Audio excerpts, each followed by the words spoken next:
안녕하세요. 여기는 시니어 희망연구소입니다. 전편에 이어 알고 보면 쓸모있는 스마트폰 백과사전 제 11페이지에 있는 스마트폰 박사되기 훈련을 시작해 볼까 합니다. 자, 전체적으로 먼저 1장은 친구인 스마트폰이 나를 지켜줄 수 있다는 주제로 우리가 편성을 했습니다. 나에게 어떤 긴급한 일이 발생했을 때 내가 주로 다니는 병원으로 구성해주고 나와 가까운 가족에게 연결해 줄 수 있다는 것입니다. 또한 손전등을 가장 쉽게 터치하는 곳에 위치해 두고 다음으로는 실시간으로 내 위치를, 날씨, 온도를 확인해 볼 수 있다는 등 어떤 편리성 위주로 이번 1장을 배워볼까 합니다. 요즘 뉴스에 자주 나오는 갑자기 길에서 쓰러진 시니어를 발견하고 응급조치를 하고 119를 불러주는 용감한 시민들 말입니다. 주위에서 아마 이런 일을 겪었거나 이런 이야기를 듣고 아니면은 경험해 보신 적도 있으리라 생각합니다. 이런 긴급한 상황이 발생하면 119 요원들이 응급조치를 할 때 필요한 정보를 우리가 항상 가지고 다니는 핸드폰에 저장해 두고 응급 상황이 발생했을 때 가족들에게 상황을 먼저 알리고 대처할 수 있는 기회도 우리가 줄 수 있다는 것입니다. 자, 그럼 이쁜 목소리로 차분히 설명해주는 스마트폰 전문 강사인 우리 나레이터와 함께 교육을 시작해 보겠습니다. 먼저 가운데 네모난 모양을 누르면 홈화면이 나오게 터치해 주시기 바랍니다. 그리고 위로 올리시면 앱스 화면이 나오는데 그 중에 톱니 모양의 설정 앱이 나옵니다. 이것이 없거나 찾기 어려울 때는 가운데 네모난 홈 화면을 눌러 홈 화면에 가서 위쪽에 손가락을 두고 아래로 한번 쓸어 내리시면 상단 오른쪽에 톱니 모양의 설정이 있습니다. 설정을 터치해 주시기 바랍니다. 설정에 들어오시면 위로 올려보면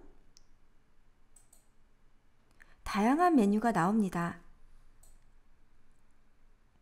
그럼 설정 메뉴 중에 화면을 위로 올려보시면 안전 및 긴급이라고 써있는 항목이 나올 것입니다. 이것을 터치하시면 맨 위에 의료정보, 긴급연락처, 그리고 중간에 긴급위치 서비스 이런 항목이 나올 것입니다. 그럼 의료정보가 어떻게 쓰일 수 있느냐 하는 것인데요. 혹여 시니어들의 일어날 수 있는 일로 갑자기 어지러워 쓰러지는 긴급 상황이 발생할 경우에 내 휴대전화가 잠겨 있어도 119 응급구조 요원들이 내 의료정보를 볼 수 있도록 한다는 것입니다. 또한 긴급 연락처는 나의 보호자, 즉 가족들과 가까운 분에게 먼저 연락을 취할 수 있도록 한다는 것입니다. 그런데 이런 정보가 휴대전화에 없다면 여러분은 낯선 장소에서 아무런 보호 조치도 받지 못하게 될 수도 있습니다. 그래서 휴대전화가 긴급한 일이 발생했을 경우 나를 살려주는 친구가 될 수 있다는 것입니다. 그럼 차근차근 정보를 입력해 보도록 하겠습니다. 먼저 의료정보를 터치하시기 바랍니다. 이름과 건강상태, 알레르기, 평소에 가지고 있는 지병의 복용력과 혈액형 등을 적어두기로 하겠습니다. 이름을 터치하시고 글자 자판에서 자신의 이름을 넣으시기 바랍니다.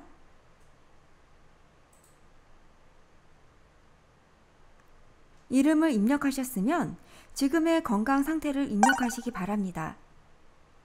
혹시 심장 시술이나 기타 지병이 있으시면 꼭 적어두시기 바랍니다. 홍길동은 심장 시술이라고 적겠습니다. 다음은 혈액형입니다. 혈액형도 체크해 주세요. 예를 들어 B형은 B+를 입력해 주세요. 입력하셨으면 확인을 터치하시기 바랍니다.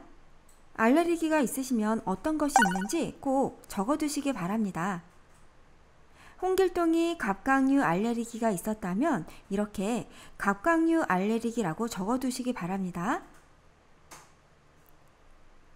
다 적으셨나요? 다음은 시니어들은 대부분 약을 한두 개씩은 복용하고 계십니다.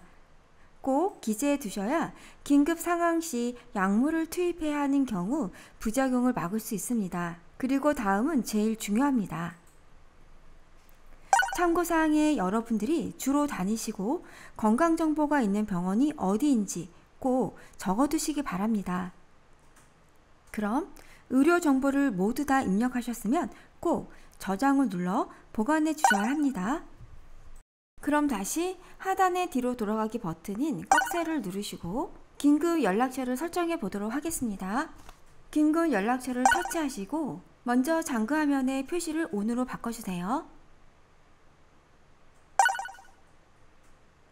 ON으로 파란색으로 되어 있는 분은 그대로 놔두시고 만약에 ON이 되어 있지 않은 분들은 회색으로 표시가 되어 있는데 오른쪽으로 올리시면 파란색으로 바뀝니다.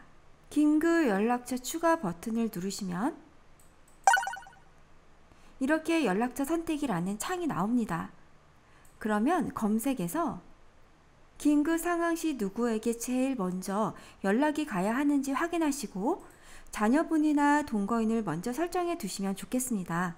긴급 연락하실 분을 체크하시고 하단의 완료 버튼을 누르시면 긴급 연락망에 등록됩니다.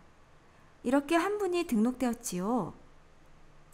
그럼 몇 분을 등록해 두시는 것이 가장 좋을까요? 네, 한 분이 전화를 못 받으시면 곤란한 일이 생길 수도 있겠죠. 그래서 3분 정도만 입력해 주시면 좋을 것 같습니다. 다시 긴급 연락처 추가를 누르시고 검색창에 가까운 가족분을 찾아 체크해 주시기 바랍니다. 그리고 꼭 완료 버튼을 눌러 주시기 바랍니다. 그럼 긴급 연락처에 2분이 등록되었네요. 그럼 한 번 더 같은 방법으로 해보겠습니다. 긴급 연락처 추가를 누르시고 검색창에 한 분 더 보호자가 되실 분을 찾아 체크해 주시기 바랍니다. 그리고 꼭 완료 버튼을 눌러 주시기 바랍니다. 그럼 긴급 연락처에 3분이 등록되었네요. 그럼 안심이 되네요. 다음으로는 긴급 위치 서비스입니다. 그럼 하단의 뒤로 돌아가기 버튼인 꺽쇠를 누르시거나 처음부터 네모 모양의 버튼을 눌러 홈 화면에서 한번 내리시고 우측 상단의 톱니바퀴 모양의 설정을 누르시고 안전 및 긴급 창으로 들어오시면 됩니다. 자, 그럼 1편의 마지막 시간인데요. 긴급 위치 서비스입니다. 이것을 켜두지 않으시면 혹여나 치매가 있는지도 모르고 나갔다가 그분이 어디인지 찾지 못하는 경우가 종종 발생하는데요. 그러니까 꼭 켜 있는지 확인해 두어야 하는 항목 중에서 제일 중요한 항목입니다. 휴대전화를 구입하시면 의뢰에 켜져 있는데 저희가 봉사활동 나가보면 간혹 꺼져 있는 분이 계시더라고요. 그래서 꼭 확인하셔야 합니다. 긴급 위치 서비스를 터치하시기 바랍니다. 그러면 가운데 확실 시 스위치가 오른쪽으로 ON으로 되어 있는지 확인하시기 바랍니다. 꺼져 있으면 왼쪽으로 가면 색이 회색으로 바뀝니다. 이렇게 꺼져 있으면 절대 안 됩니다. 꼭 오른쪽으로 파란색이 되도록 켜져 있어야 합니다. 모두 다 파란색으로 바꾸셨지요? 이것으로 스마트폰이 나를 지켜줄 수 있는 긴급 연락망 의료정보 저장하기 그리고 제일 중요한 긴급 위치 서비스를 확인해보는 시간을 모두 공부해 보았습니다. 다음 편에서 꼭 필요한 안전과 관련된 앱인 손전등과 돋보기를 가장 가까이 두는 방법에 대하여 배워보도록 하겠습니다. 꼭 여러 번 영상을 반복해 보시고 잘 따라해 주신다면 스마트폰 박사가 되실 겁니다. 하나하나 차분하게 책과 영상을 통하여 따라오시면 스마트폰을 쉽게 배울 수 있습니다.